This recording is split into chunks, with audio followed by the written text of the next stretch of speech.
Hi, I'm Hal Roberts. This is Bridge City News. Here's some of the top stories we've been following. Prime Minister Justin Trudeau was heckled over the weekend as he was in BC for the one-year anniversary of unmarked graves being discovered near a residential school. Alberta Premier Jason Kenney shot down any talk of him potentially running for the UCP leadership. He made the announcement during a radio show. And the cleanup continues near Fort Macleod following a train derailment which saw 43 cars leave the tracks. Your nation, your province, your southern Alberta. From the heart of Lethbridge, it's Bridge City News with Hal Roberts. Thanks so much for joining us. 14 students and a teacher are dead following a mass shooting at an elementary school in Uvalde, Texas. The shooter, an 18-year-old also from Uvalde, is dead. It's believed that officers responding to the event killed him. The shooting occurred around 135 kilometers west of San Antonio. Police said the shooting took place at Romp Elementary School, which has an enrollment of just under 600 students. Earlier on Tuesday, the district said all schools were locked down because of gunshots heard in the area. Texas Governor Greg Abbott called the mass shooting in the town of Uvalde a horrific tragedy. Alberta Premier Jason Kenney dismissed any speculation that he would throw his name into the hat as the UCP will be choosing its new leader. When questioned on a province-wide radio talk show over the weekend, Kenney said simply, no. He said if he was considering running again, he would not have stepped down as leader in the first place. Kenney captured just 51.4% of the vote in the mail-in ballot during the recent UCP leadership review of more than 34,000 party members. Now, that was technically enough to stay on in the job, but according to Kenney, there was not enough support and would have resulted in even more division within the party. As for Jobs, Economy and Innovation Minister Doug Schweitzer, he will not be seeking the UCP leadership. He will also not be seeking re-election next year.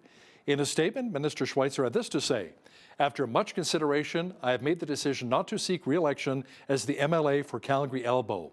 After 8 years, I'm looking forward to spending more time with my family. I could not have served our province so diligently without their immense sacrifice and support. The 31st annual Alberta general election is slated on or before May 29th of 2023. Prime Minister Justin Trudeau visited Kamloops, BC over the weekend, marking the one-year anniversary of 215 unmarked graves being discovered not far from a former residential school. Trudeau said it was an important time to come together. And I learned today that in the traditions, it is right to come together a year after a loss to end the mourning process and begin the healing journey. And that's, I think, something that we're all on right now. This was a difficult year for survivors and their families. It was a difficult year for Canadians as well, as we came to grips with our history, a history that was known to some, but that really became real with the discovery of hundreds of unmarked graves, not just here in Kamloops, but in communities right across the country. Now, while the Prime Minister was in Kamloops, BC over the weekend, he was greeted by a number of Indigenous people who were quite angry. They heckled and booed Trudeau. In responding to the hecklers, Trudeau said, "You can hate me, but don't disrespect your elders." Many yelled out, "You are not welcome here." Honor that. I know I had the opportunity earlier to speak to a number of elders, and I know for them it's something that they want to hear, me sharing my reflection. So I'd ask you, I hear your anger towards me, that's fine, but I'd ask you to respect your elders, please. It's already gone through. Thank you. I'm sorry for your anger. Thank you. We're here to honor the missing. Political reporter Brian Lilly has been following this story closely, and he joins us now from Toronto. Brian, why was there so much hatred toward Trudeau? Did it have something to do with not enough clean drinking water at reservations across the country? Well, I think there was just a general antipathy towards the government on a lot of different fronts. There were chants of, land in Canada is all Indian land, things like that. There were chants for him to go home. There were, screaming at him. At one point, he actually had to say to people, look, you can hate me, but respect your elders. And the elders invited me here. might be a fair point, but it sounds odd and strange for the Prime Minister to be having to say that. Thanks so much, Brian. Mr. Lilly will have more on the Trudeau visit to Kamloops, BC, and why some are calling CPC leadership frontrunner Pierre Poilievre a racist. He'll have more details coming up after business news. 10 people died after a devastating storm swept through southern Ontario and western Quebec. Residents in and around Ottawa are still taking stock of damage to their homes and belongings, while utility providers scramble to restore power for thousands of customers. I just want to begin my comments today by offering my sincere condolences to the families of, I believe now, the 10 individuals across Ontario who lost their lives during and in the aftermath as a result of the brutal storm that touched down and traveled through so many different parts of this province. I know that it is heartbreaking for the families of those victims, and I just wanted to offer my condolences. So devastating. Well, here in southwestern Alberta, we saw a little bit of moisture in some regions. Jeanette Rocher is in now with an early peek of the weather forecast. Jeanette, there's a chance of more moisture developing tonight? Yeah, we do have about a 30% chance of showers this evening, Hal, as well as the risk of a thunderstorm developing overnight. Overnight low this evening, 8 degrees. We're going to be seeing those west winds kicking up as well, 30 to 50 kilometers per hour. As we get into Wednesday, the winds will be sticking around, gusting up to 60 tomorrow, looking at a high of 21 degrees, though, and lots of sunshine. As for the rest of the week, I'll have all those details coming up for you later on in the show. Great. Thanks so much, Jeanette. Now here's an update to a story we've been following on Bridge City News. Cleanup continues after a CP train derailed 8 kilometers outside of Fort Macleod on Sunday, with many of those train cars spilling potash. Fortunately, there were no injuries reported. As of Tuesday afternoon, crews were still cleaning up the area, with the CP Rail Police in charge of the investigation. Bridge City News reached out to CP Rail as to the cause of the accident, but they said the derailment is still under investigation. The Medicine Police Service will be looking for a new police chief. Mike Warden handed in his resignation to the Medicine Police Commission on Monday. Warden cited personal reasons as to why he was resigning. Warden started as the police chief for the Medicine Police Service in early 2021. He previously worked for the Calgary Police Service for 25 years. It was a very scary night over the weekend for the Reimer family, the owners of the tourist attraction, the Creepy Hollow, when one of the buildings on the property caught on fire and ultimately burned to the ground. BCN's Angela Stewart has more from the owner's daughter, who set up a GoFundMe campaign to help with rebuilding efforts. All our precious, hard to find antiques are gone. It started out like a typical Friday night for the Reimer family. Quality time spent with one another over some dinner and card games. But the night quickly took a turn around 11 p.m. on May 13th, when a friend alerted the family that the haunted mansion on the property had smoke coming from it. All of us rushed to see what was going on, and there was smoke coming out of the house. Kelsey Reimer, the owner's daughter, says the building quickly went up in flames, and efforts began to try and put out the blaze. And we all rushed to buckets of water. It's really hard to find any water out here. We're off-grid campground. We haul in our water. Besides the building, Reimer says about 80% of all the antiques that were inside were lost, and as of right now, it isn't known how the fire started. We're out in the middle of nowhere. We do have tons of critters. It could have been close to electrical. We don't know. We're still waiting for the investigators to come in. I hope we can rebuild. I really do. We are quite the pushing family when it comes to that. Reimer, who has been working with her family here at the Creepy Hollow for the last 7 years, says losing a piece of their business has greatly impacted her. I remember individually painting and helping decorate each and every room, setting up the walls, just decorating what we loved and were very passionate about. Reimer has since set up a GoFundMe page for her family. We have almost raised, I believe, $3,000, and I'm thankful for every penny that comes in, to be honest. Because when this went down, we're like, we have nothing. Well, Reimer says there isn't a limit of how much money they would like to raise through the GoFundMe, and the hope is to rebuild the mansion in the near future, making it ultimately bigger and better. For Bridge City News, I'm Angela Stewart. Tuesday marked World Schizophrenia Day. Now here in Lethbridge, there was a walk to raise awareness. Video journalist Micah Quinn has the details on what schizophrenia really is. There is so much misinformation out there about schizophrenia that it really leads to a lot of discrimination and stigma. Wendy Bonertz, the provincial program director of the Schizophrenia Society of Alberta, says schizophrenia affects 1 in 100 people. That means 44,000 Albertans are directly affected by a diagnosis. Schizophrenia is a treatable brain disorder that involves psychosis. One of the main symptoms of psychosis is hallucinations and just sort of a disconnect with reality. So that people with schizophrenia may see, taste, feel, hear, see things that that the rest of us don't see, and it's they only exist in their mind. But as you can imagine, with all of those senses being involved, it's really tough for them to tell what is real and what is not. The 2022 Strides of Hope Walk was held across Alberta on Tuesday afternoon, including right here in Lethbridge. It's just really important to raise that awareness, to educate the public. Here at the Schizophrenia Society, we do community education programs in the community to raise that awareness. And at those presentations, to people living with schizophrenia tell their personal stories of living with the illness. And it's very moving, it's very impactful. And it goes a long way to reducing that stigma when people actually are able to meet someone that's living with schizophrenia and doing well. There are currently ways to treat schizophrenia, like medication, cognitive behavioral therapy, and most importantly, having a peer support group to talk to others who have the disorder. For Bridge City News, I'm Micah Quinn.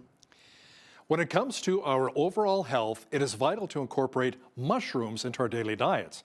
Now, that's according to naturopath and owner of Urban Apothecary, Cami Tanner. Tanner says there are a lot of healing properties in mushrooms that can be extremely beneficial for people. All mushrooms are very healing, but mushrooms have different healing properties and aspects to it. Like I said, lion's mane is for the brain. Reishi mushroom is really good for helping with stress and anxiety and also for liver support function. So there are hundreds of varieties of mushrooms. They all do their own special thing and unique thing to the body. Make sure you catch the full interview with Cami Tanner from Urban Apothecary, who discusses the healing properties of a number of mushrooms and other foods coming up later in our broadcast. Kharkiv, which is Ukraine's second largest city of 1.4 million people before the Russian invasion, is recovering from weeks of relentless bombardment. The locals who remain are waiting in long lines for food. Organizers say they're providing food for around 1,000 people per day. На данный момент людей стало больше, так как уже приезжает в город Харьков еще люди, достают еще, бывает и чай, бывает и сахар, макароны и овсянка. Meanwhile, some of the victims of war in the Ukrainian capital city of Kyiv have spoken out after 3 months of war. Fortunately, a lot of the region has already been restored.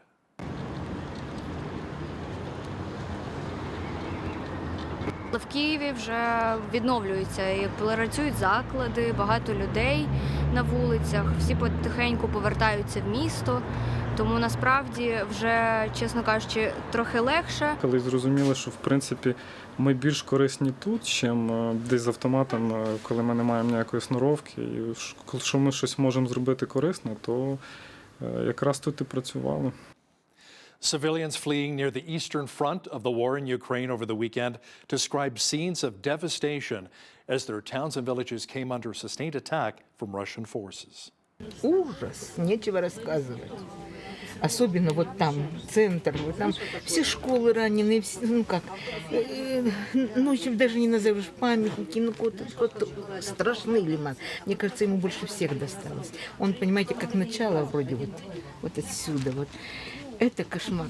In the midst of the continued conflict in Ukraine, FEBC is broadcasting the peace of Christ across the country. Broadcaster Aina shares the story of one listener she met near Kyiv who found peace in God through their programs. Hello, dear friends. Hello from Vinnytsia, center of Ukraine.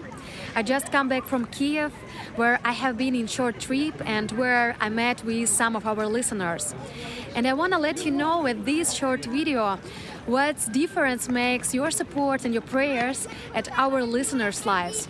I will tell you only one story, but this story is just like an example of that thousands of stories about our listeners. So I will tell you about Svetlana from Bila Tserkva. Bila Tserkva, that is a small town not far from Kiev, and there from time to time was not easy situation because of war in Ukraine. And Svetlana told me that because of bomb exploding across the city, she was so scared and she haven't peace in her heart. And she said that she have terrible thoughts in her head. And then one day she saw our program and our broadcast and she started to listen it. And from that day, she again have peace in her heart because she was listening about God's protection, about God's love. She was listening about our Savior at this program. And she was really thankful to us for our ministry and for our mission in Ukraine.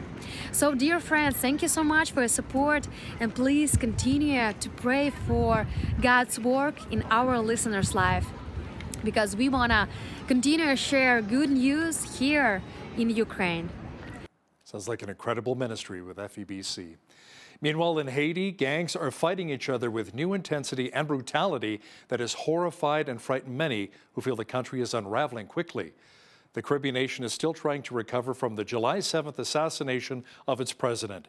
Nearly 200 men, women, and children were killed, with the remains burned.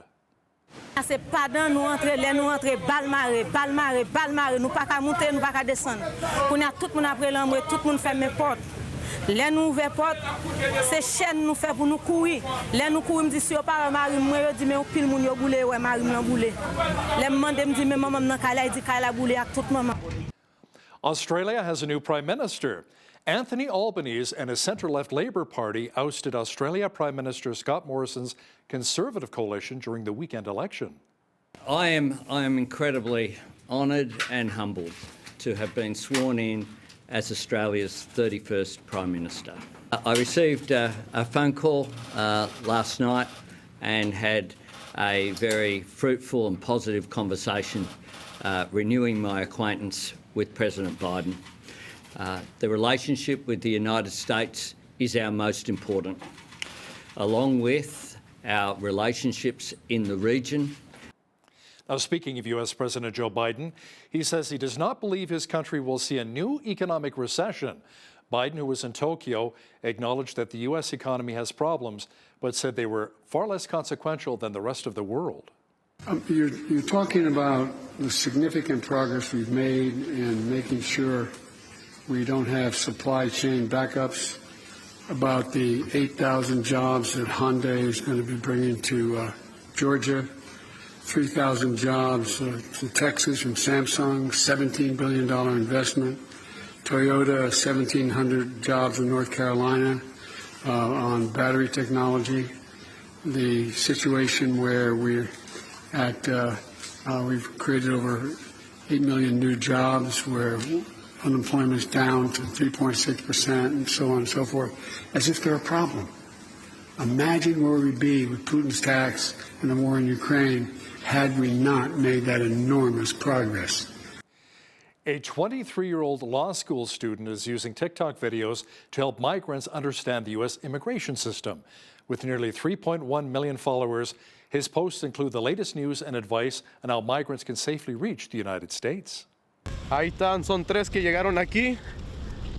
Gracias a Dios, mira, ahí está la Guardia Nacional. I make content on social media, particularly TikTok, all in Spanish, talking about immigration for those who are already here in the U.S. and for those who one day want to come here to the U.S. Así la situación actual en la frontera. ¿Cuántos años tiene The quick format of the videos where you're able to watch a TikTok in 10 seconds and then watch another one is really convenient for immigrants, especially if you're on the move, you're going through Mexico or through Central America, you don't have access to a television. So what do? You go on your phone, you watch a 10-second, 15-second TikTok, you learn about the news, and then you keep on moving. Como pueden ver, un grupo enorme de personas, incluyendo a varios niños. Using technology to help others, love it. We had a little humidity today as some regions of southwestern Alberta saw light showers. Will the moisture continue? Full weather details are on deck.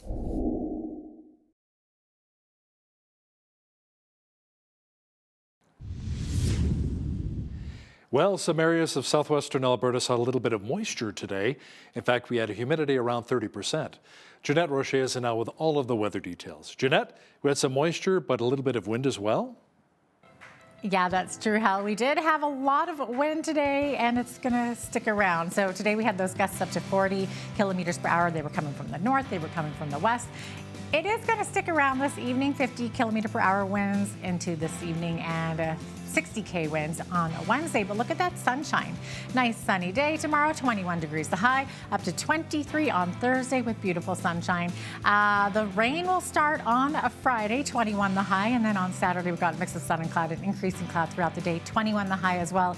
And then it's going to rain again. So we're looking at a 60% chance of showers for next Sunday and Monday with highs of 14 and 16 degrees for those days. So definitely a lot more moisture happening this week. Should make our farmer friends quite a bit happier. Average high for this time of year, 19 degrees. Average low, 6. 33 was where we were at. That was nice and hot back in 2001. And just a year earlier, sitting at -5. That's quite the variation there from year to year. 5:36 is when the sun rose this morning, and our sun set this evening at 9:21 p.m., giving us 15 hours and 45 minutes of daylight. So on the west coast tomorrow, looking at some early morning shower activity and then a mix of sun and cloud throughout the rest of the day. 16 degrees the high in Victoria tomorrow, 18 the high in Vancouver, a little bit windy in both of those straits too. 19 the high in Edmonton with some afternoon showers, risk of a thunderstorm tomorrow. 20 degrees the high in Calgary with mainly sunny skies tomorrow and winds of 20 to 40 kilometers per hour. In Saskatoon tomorrow, looking at 23 degrees the high. Afternoon showers, risk of a thunderstorm. Same thing for Regina. Those afternoon showers coming in with the risk of a thunderstorm. 24 the high, 23 the high tomorrow in Winnipeg with a mix of sun and cloud and winds up to 50 kilometers per hour there. Okay, so Toronto looking at a mix of sun and cloud, 20 degrees the high, beautiful 23 with sunshine in both Ottawa and Montreal, UV index of 8 for both of those cities, so definitely get out the sunscreen and the sunglasses. 23 the high in Fredericton tomorrow, sunshine, sunny skies also in Halifax, 20 degrees the high, 20 the high in Charlottetown. Feeling a little bit cooler along the coast in these cities as well. 7 degrees only the high in St. John's, Newfoundland. Warmer inland, of course. Partly cloudy skies. So there you have it. That is your forecast. It appears as though many social media channels have had a pretty rough 2022. There are lingering questions about advertising spending and a $44 billion U.S. takeover of Twitter, which may or may not be happening. Now, the owner of Snapchat issued a dire profit warning, saying that the macroeconomic environment has deteriorated faster than anticipated. All social media companies compete for advertising revenue, which is under threat from inflation and changes from Apple that can restrict information on social media platforms. Now, that's a pretty big selling point for advertisers. Shares of Snapchat plunged 40% today, while shares of Meta platforms, Twitter, and Alphabet also slumped with it. Meta, the parent company of Facebook and Instagram, says it will start publicly providing more details of how advertisers target people with political ads. It is acting just months before the U.S. midterm elections. The company has faced criticism for years that the social media platforms withhold too much information around how campaigns, special interest groups, and politicians target small pockets of people, sometimes with misleading messages. Meta will start showing the demographics and interests of audiences advertisers select to target with political ads. The company will also share how much advertisers spent in an effort to target people in certain regions. NATO Secretary General Jens Stoltenberg says the war in Ukraine is proof that doing business with the likes of Russia and China poses risks for Western security. Stoltenberg says free trade has brought a lot of prosperity and wealth, but he says that comes with a price because some of this trade with authoritarian regimes is undermining our security. He made the comment at the World Economic Forum in Davos, Switzerland. Korean automaker Hyundai is recalling 239,000 cars because seatbelt parts can explode and injure occupants. So far, 3 injuries have been reported, 2 in the United States and 1 in Singapore. Officials say the driver's and front passenger's seatbelt pretensioners can explode upon deployment and send shrapnel through the vehicle. Now, here's a look at today's markets. The TSX was up 88 points on the day to finish at 20,286. The Dow was up 48 points to 31,928. The S&P 500 was down 32 points to 3941, and the Nasdaq was down 270 on the day to 11,264. West Texas Intermediate oil was down a cent to 110.26 US per barrel. Natural gas was up 11 cents to 8.85 US. Gold was up 4 cents to 1866.49 US an ounce, and silver was down 2 cents to 22.10 US an ounce. Feed wheat is at $15.51 per bushel, barley's at $10.23, canola's at $26.99, and corn is at $12.19 per bushel. Live cattle were down 5 cents to $132.73. Feeder cattle were up $1.05 to $154.50, and lean hogs were down $1.35 to $109.03. The Canadian dollar was up slightly over the past 24 hours to 78.01 US.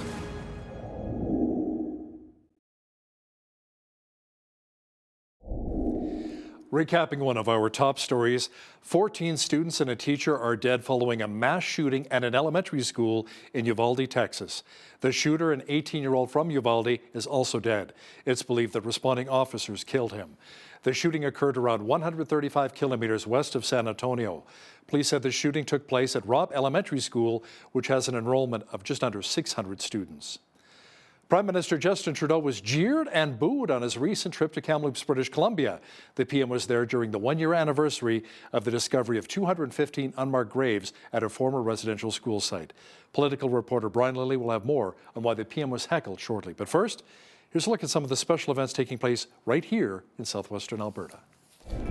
Here's today's Bridge City News community calendar. The IG Wealth Management Walk for Alzheimer's is Canada's biggest fundraising event for Alzheimer's disease and dementia. Proceeds from this event go toward providing access to free support services for families affected by these diseases, plus funding for groundbreaking research. This fun, family-friendly 2.5-kilometer walk is taking place in Lethbridge Saturday, May 28th at Henderson Lake Park, beginning at 9 a.m. Registration is free and can be done online at support.alzheimer.ca.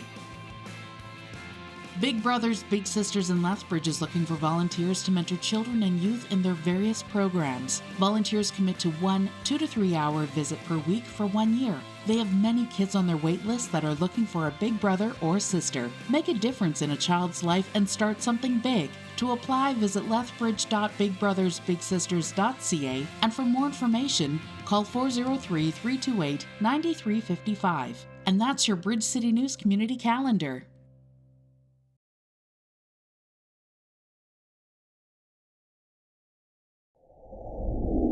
Prime Minister Justin Trudeau flew to BC over the long weekend. He made a stop in Kamloops for a ceremony marking the one-year anniversary since the discovery of 215 unmarked graves near a former residential school. And our PM was greeted by a lot of heckling, loud drumming, and boos. To talk about this in more detail is political reporter and Toronto Sun columnist Brian Lilly joins us once again from Toronto. Now, Brian, why all of the boos and jeers? Does it have maybe something to do with not having clean drinking water at so many reservations across the country? Well, I think there was just a general antipathy towards the government on a lot of different fronts. There were chants of, land in Canada is all Indian land, things like that. There were chants for him to go home. There were, screaming at him. At one point, he actually had to say to people, "Look, you can hate me, but respect your elders." And the elders invited me here. Might be a fair point, but it sounds odd and strange for the prime minister to be having to say that. Of course, the last time that he was in the news when it came to Kamloops was on the National Day of Reconciliation. And, he was flying west and we thought he might be going there. Instead, he went to Tofino, British Columbia, to go surfing for a weekend on a day that was supposed to be about reconciliation, a day of remembrance, of, a somber day. So look, Justin Trudeau has made the issue of relations with First Nations his top priority, he says. That's what he says, but his actions and the deliverables, as his government, bureaucrats might say in their bureaucratic language, it's not there. And so I think there's a lot of anger towards him.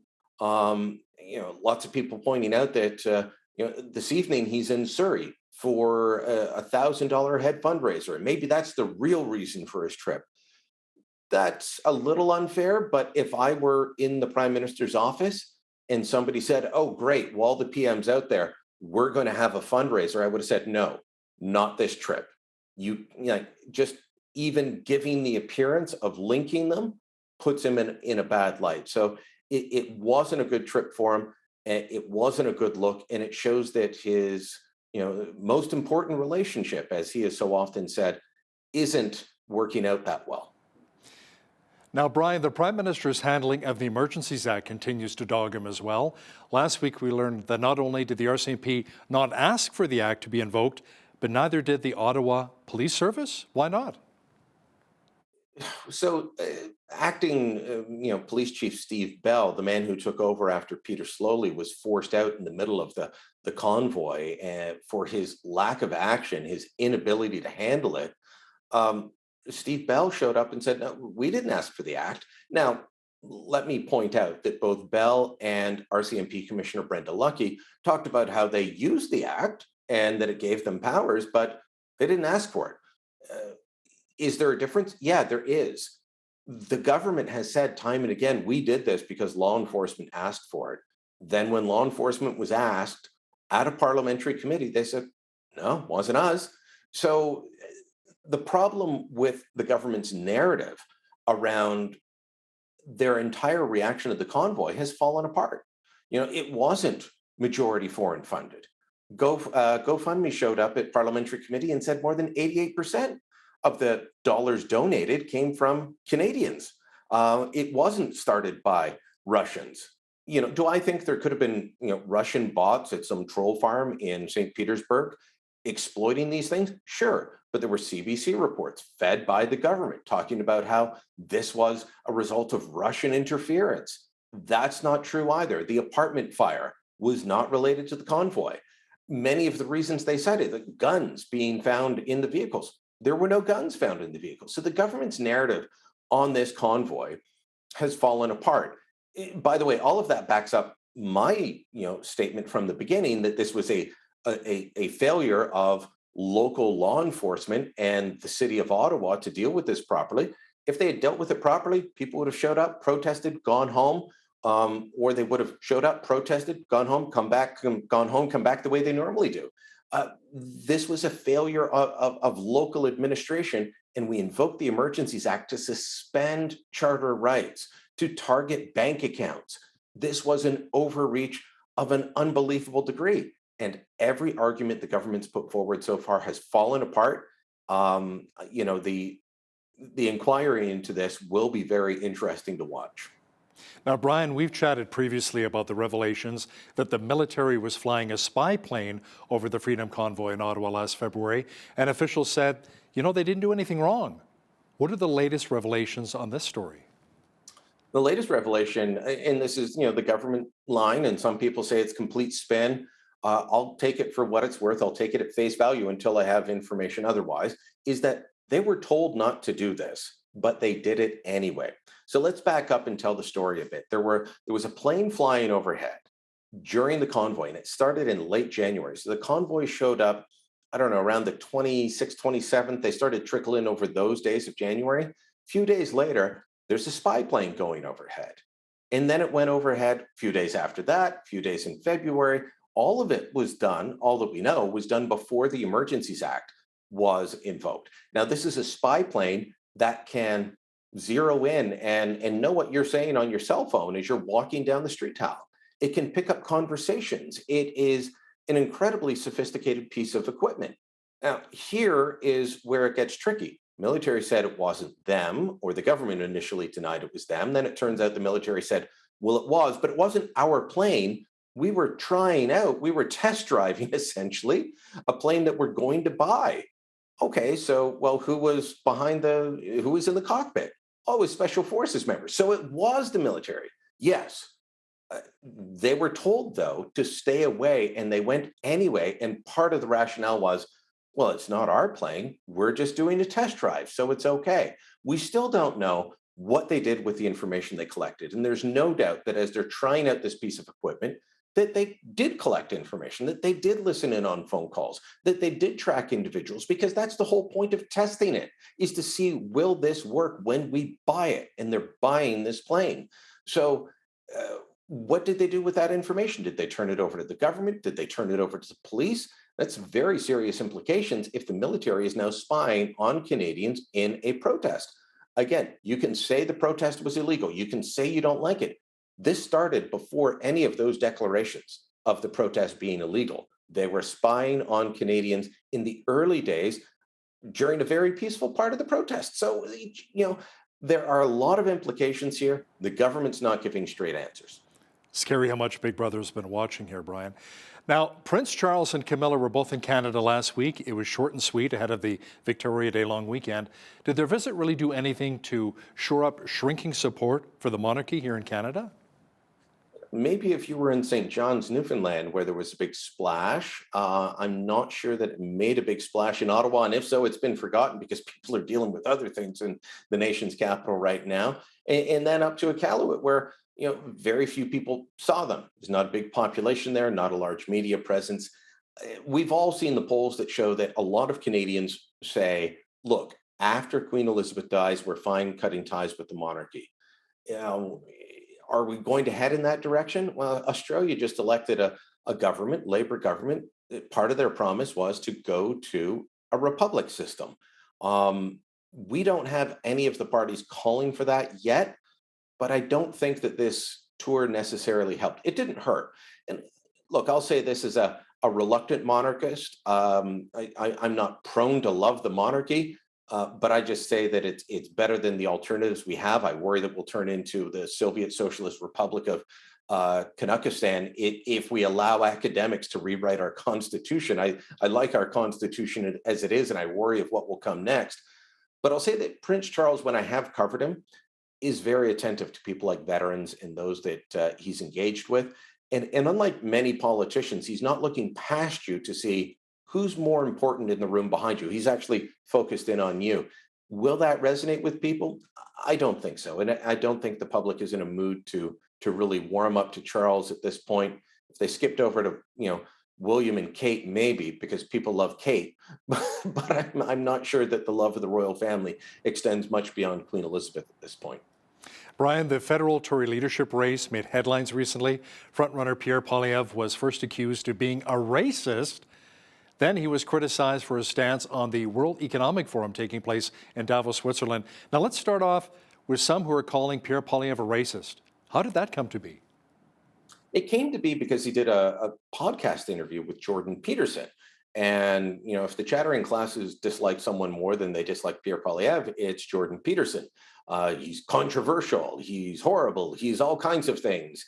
And the two of them talking together, this is going to give all kinds of great headlines. Well, the worst they found was Pierre Poilievre used the term Anglo-Saxon words. He was talking about his style in trying to communicate with people. And he said, I use short Anglo-Saxon words. Now, it's not a common way for people to speak, and it's not the way that someone who actually does just use short, simple words would describe themselves. But Pierre Poilievre and Jordan Peterson are two smart guys, two interesting guys, and two very weird guys. Like, let's face it, they're interesting, they're smart, and they're weird, and it's why they do what they do. And so they're having an interesting intellectual conversation.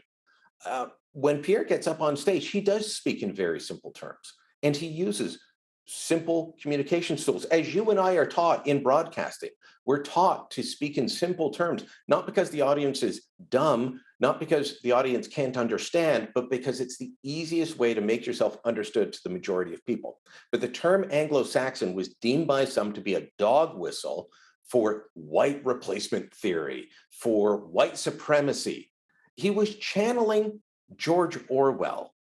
George Orwell wrote an entire essay called On Politics and the English Language back in the late 40s, early 50s. I forget the exact date, but he talked about how too many people use long, flowery words, Latinate words, words derived from Latin and French that when they're strung together don't mean anything, when these short, simple Anglo-Saxon words should be used in its place. And he gave advice to writers, including use short, simple words. Cut words out if you don't need them. That's what he was channeling, but somehow they turned it into him being racist and a white supremacist. I'm sorry, he's a very bad white supremacist if he is one, because he's married to a woman who is a proud Latina from Venezuela who gets up and talks about her family's experience. Last time I checked, Hal, white supremacists don't like Latinas, they don't like immigrants, and they wouldn't have one introduce them on stage talking about how great they are. It was a very bizarre thing to show up in the media, and quite frankly, Pierre deserves better.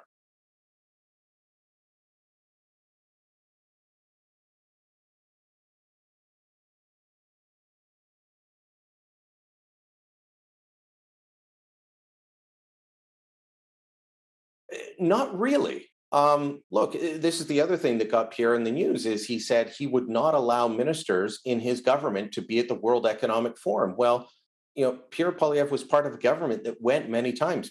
Stephen Harper spoke many times. John Baird, who's his campaign co-chair, spoke at the World Economic Forum, and they went there to advance Canada's interest, to promote Canada.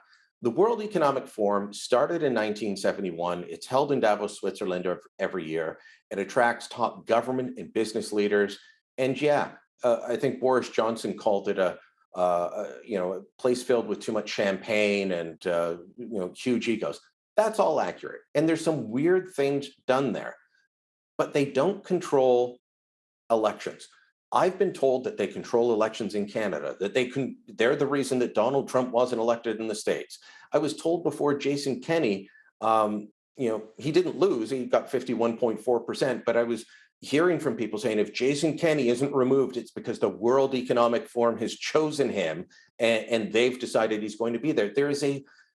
People are taking this weird talk shop that puts out strange ideas. This week, they're talking about regulating cryptocurrency. We need to change how we view freedom of speech. But for every one of those weird ideas, there are people arguing against them. Okay, like as much as I don't like them, and they have weird things, it's not as if every utterance is turned into a policy that we in Canada have to adopt.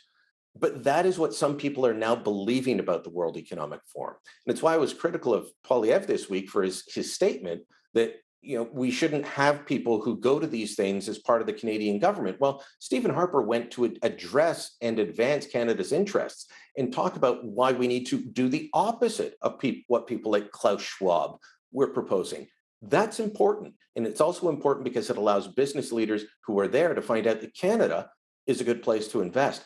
I don't know how this all started. I think it was about the Great Reset and about COVID and people having too much time on their hands and looking for someone to blame for the situation we were in. But it has gone beyond legitimate criticism. I've been a critic of the group for more than a decade, Hal, a strong critic. But don't believe the hype that's out there now. Political reporter and Toronto Sun columnist Brian Lilley, thanks so much for your time today. Thank you, Hal.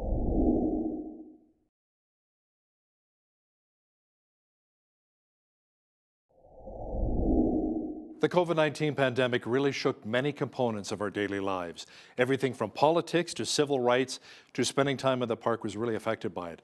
Some even say that our faith in the Canadian healthcare system has also been damaged. Even before the pandemic, many were saying that Western medicine of Alberta Health is a broken system. But what are the alternatives? Are there really any? Today we're joined by Cami Tanner of Urban Apothecary here in Lethbridge, who maybe has some answers to some of these questions. Cami, welcome to Bridge City News. Hi, thank you for having me. Now, Cam, you have a vision of natural health that may be a little bit different from what we're accustomed to here in Canada. Can you explain what that vision really is? Yeah, we have opened up a shop that brings in a lot of natural products to help heal the body. Things like herbs and mushrooms that are grown in nature that work to really heal different problems within the body. I'm even looking behind you there. You've got a few different, maybe some licorice and some, what else have you got behind you there? We've got some mugwort, we've got chamomile, we have a whole range of different herbs. It almost seems like a little Harry Potter in here, but it's fun. Now, do you believe that there's a natural remedy for many human ailments or diseases? Absolutely. There's a number of things that are grown naturally that work to heal the body. We always look at, our body was grown and created from the elements of the earth, and so are the plants, and they work in harmony with each other. Now, can you really explain how you got into this aspect of health? Absolutely. I've always been a big believer in growing things yourself, growing your own garden, because not only is it more nutritious for you, it tastes better, and it's healthier than things that you're buying from even just the grocery store. And so we have worked to study more and more about plants, starting from that basic level of growing our own garden and healthy eating that way, to the whole medicinal aspect of plants and how they work with the body. So do you think more Canadians nowadays, Cam, are actually growing their own food and having bigger gardens, especially during the pandemic? Absolutely, especially since the pandemic. And now with grocery store prices rising, we find even more and more people are wanting to grow their own food, be more self-sufficient, and know exactly how their food is grown and where it's coming from. So from your experience, which vegetables do you think have some of the highest nutrients and some of the best vitamins to help us in our daily health routines? Ooh, that's a big question. Because so many different plants have so many different constituents that grow. But some of my favorites are things that we call adaptogens. So they go into the body and they don't just heal one thing, but they adapt to the body of different problems. So if you're having memory loss, let's go help heal that. If you're having high blood pressure, cholesterol, some of those would include mucuna, ashwagandha, lucuma, different herbs like that. So how about for memory loss then? What would you recommend? We do lion's mane mushroom. That is one of the highest level of helping heal the brain. There are studies that have actually been done on lion's mane mushroom with people with Alzheimer's, dementia, and actually reversing those symptoms, even Parkinson's. Wow. Now, would your ideas toward health be more aligned with traditional Eastern medicine? What are your thoughts? Absolutely. They are the masters at mushrooms and herbs for healing the body, because they believe that it's not just a physical healing, but a spiritual healing as well. Everything works harmoniously with each other. Western medicine seems to be more pharmaceutical based. You know what's interesting though? I love mushrooms myself, and I can't get enough of them, especially on pizzas and my salads. You know, it really doesn't support about mushrooms. I love them. But many of my family can't stand mushrooms. They're always picking them off all the time, and they want to get rid of them. So are there any alternatives as opposed to the mushrooms for those in my family who really can't stand being a fun guy or a fun girl with these mushrooms?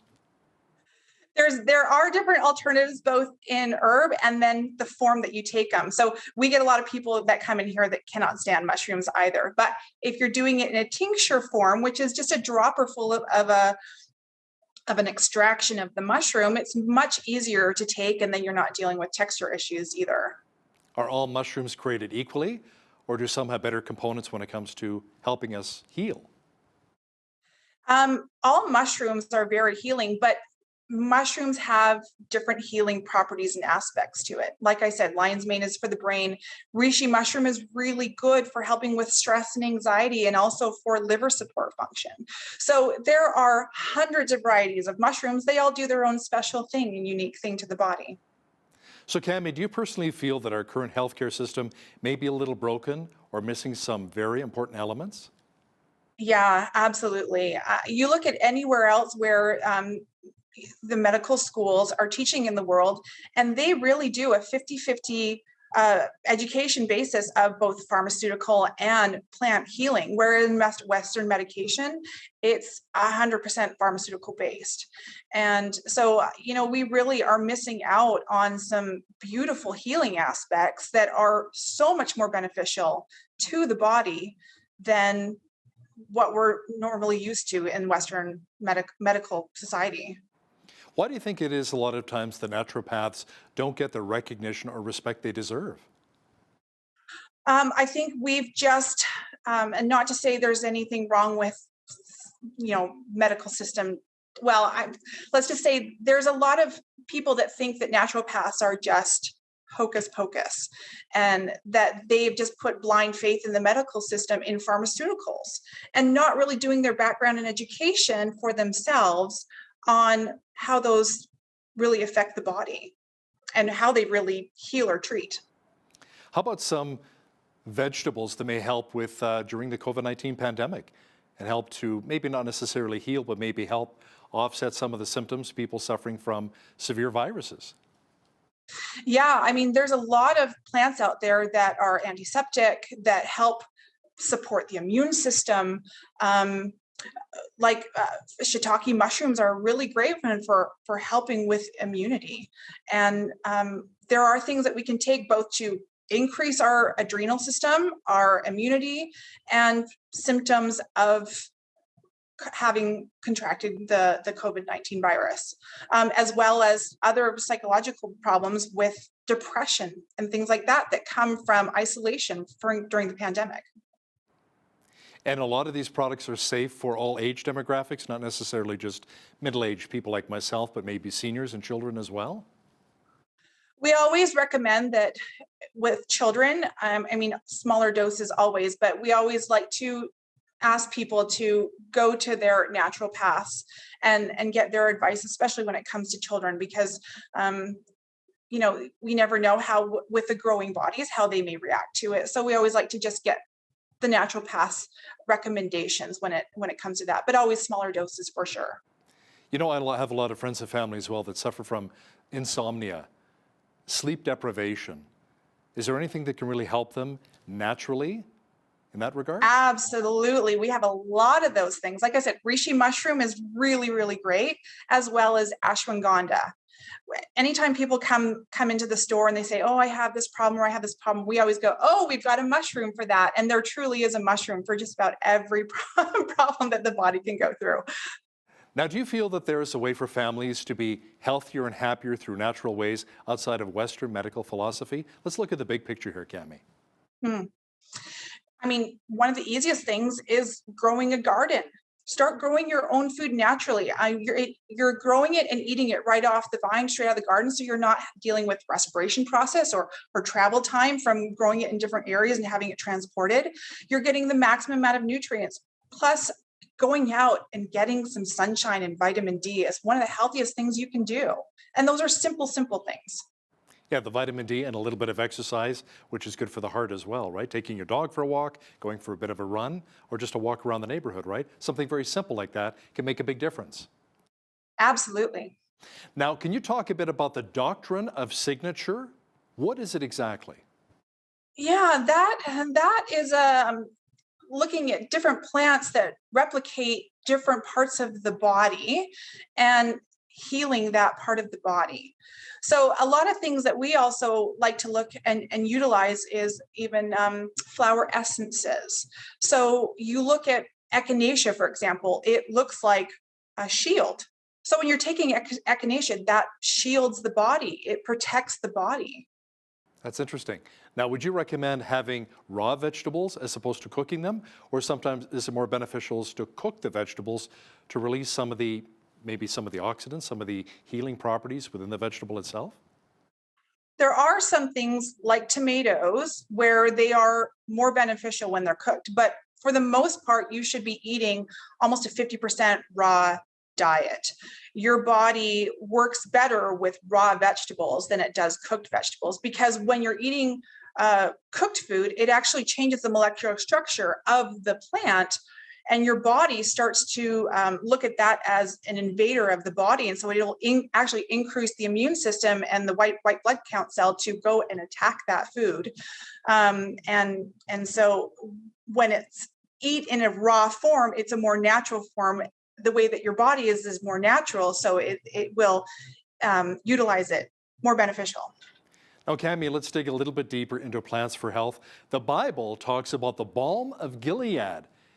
Can you talk about where this plant actually comes from and how beneficial it is? Those are actually the pods from like the balsam poplar tree and a black cottonwood tree. And it's the sticky resin that comes off of those pods that is turned into a balm or a salve used for healing. The Gilead comes from the actual location of where that originated from. But it helps with anything from healing aspect to inflammation to pain. Also, people suffering from arthritis as well, or maybe have an injury, something is swollen with the joint. May that help in that regard too? Absolutely, yes. Now, here in Southern Alberta, agriculture is a key industry. Are there growers in Southern Alberta who supply what you and Tony use when helping other people? There are. I mean, you can look at a lot of like the herb aspect. Peppermint, mint, basil. There's a lot of herb growers here that you can utilize, and that we utilize to use for some of the things that we make. Now, with a hot Southern Alberta summer on the way, are there herbs or plants that can really help people beat the heat?